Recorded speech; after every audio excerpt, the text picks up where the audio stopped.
All right, let's dive right in. Today we're tackling a topic that affects millions of people, but so often it happens in silence. We're going to clear the air and move from a place of confusion to real clarity on the very complex and, let's be honest, painful subject of narcissism. So, first up, we have to get a handle on the sheer scale of this thing. This isn't just about a few bad apples or difficult people. We're talking about a huge pattern of behavior that feels like it's become woven into the fabric of our society, and it's affecting everything from our homes to our workplaces. You know, clinical psychologist Dr. Ramani Durvasula just nails it with this quote. It perfectly captures that feeling of how pervasive these toxic traits have become.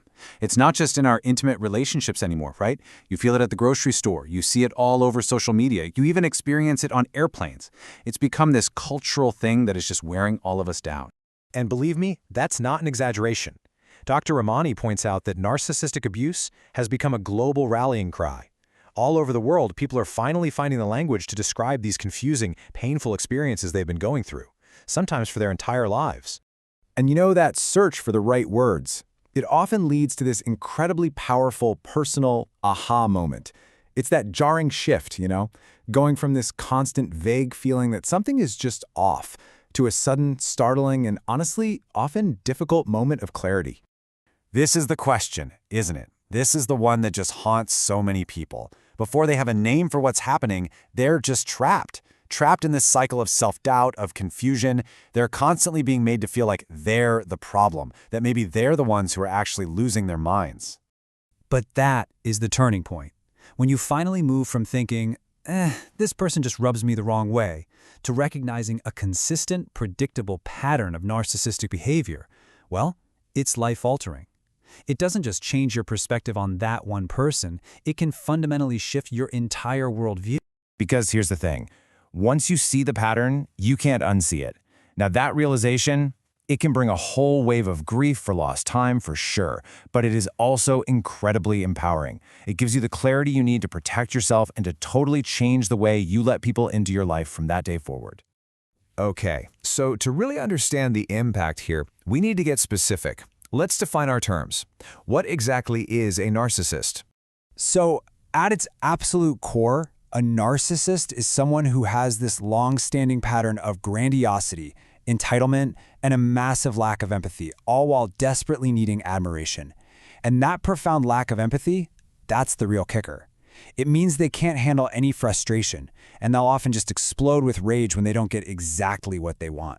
But, and this is so important to understand, narcissism isn't always loud and flashy. Sure, you've got the grandiose type, the one who's outwardly arrogant, super easy to spot.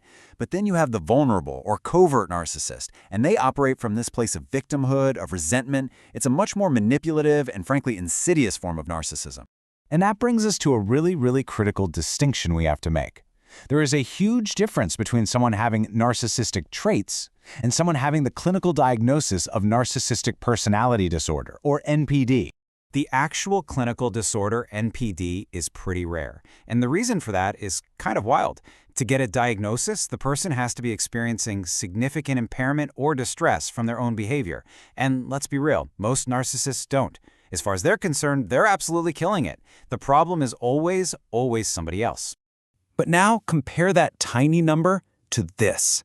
Dr. Ramani estimates that over half the population may have enough narcissistic traits to cause serious, real harm in their relationships. As she puts it, it's starting to feel like a coin flip every time you meet someone. That's why this feels like it's in the water supply. So, if the person with all these narcissistic traits isn't the one in distress, then who is? Well, that brings us to the real impact of their behavior: narcissistic abuse. We are not talking about a single event or a bad argument here. Narcissistic abuse is a chronic, soul-crushing pattern of psychological neglect and invalidation. It's defined by a complete lack of compassion and this cold, chilling indifference to another person's humanity. This is who truly suffers. The person on the receiving end is the one who's left with all the distress and all the impairment. They're left drowning in constant self-doubt and anxiety. They feel hopeless, helpless, and just getting through the day becomes a struggle. In really severe cases, the psychological damage is so great it can actually look like post-traumatic stress. You know, all of this just begs a massive question. How can someone do this to a person they claim to love? Well, there's a really powerful analogy about wine and grape juice that gets right to the heart of it. Yeah, we have to ask this fundamental question.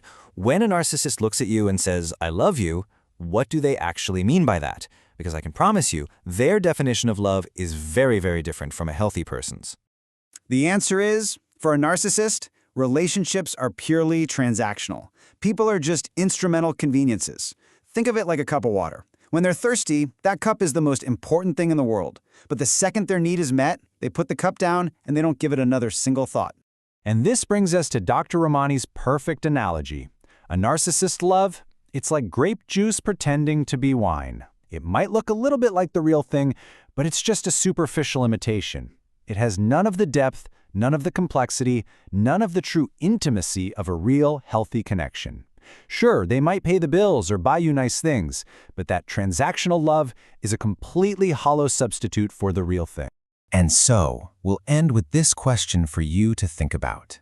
In your relationships, when it comes to love and connection, it's worth asking yourself, are you experiencing the real thing? Are you sipping wine, or have you been settling for a pretty convincing imitation?